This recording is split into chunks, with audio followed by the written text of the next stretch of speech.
காஞ்சிபுரத்துக்கு பக்கத்தில் ஒரு இருமல் மருந்து தயாரிக்கின்ற கம்பெனி, அது இந்த தமிழ்நாடு அரசுக்கே தெரியல. இன்றைக்கு மத்திய பிரதேசத்தில் அந்த குழந்தைகள் 20 குழந்தைகள் அந்த இருமல் மருந்தை சாப்பிட்டு அருந்தி இறந்து விட்டது. ஆனால் தமிழ்நாட்டில் இருக்கின்ற இந்த அரசுக்கு, சுகாதாரத்துறைக்கு இப்படிப்பட்ட மருந்து தயாரிக்கின்ற கம்பெனியே தெரியல. அப்படின்னா எவ்வளவு இந்த அரசு மக்கள் மீது அக்கறை கொண்டிருக்கின்றது, இந்த நாட்டு மக்கள் மீது எப்படி அக்கறை கொண்டிருக்கின்றது, இந்த நாட்டை எப்படி காப்பாற்றிக் கொண்டிருக்கிறார் என்பதை நாம் எண்ணி பார்க்க வேண்டும். ஆக இன்றைக்கு மத்திய பிரதேசத்தில் அமைச்சர் சொல்லுகின்றார், இன்றைக்கு நம்முடைய தமிழ்நாடு அரசு சுகாதாரத்துறை அலட்சியத்தால் ஏற்பட்ட கொடுமையான நிகழ்வு என்று குற்றம் சாட்டியிருக்கின்றார்.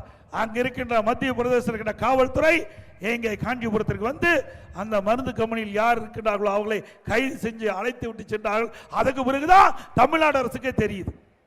இப்படிப்பட்ட அவல ஆட்சி தொடர வேண்டுமா? தொடர வேண்டுங்களா?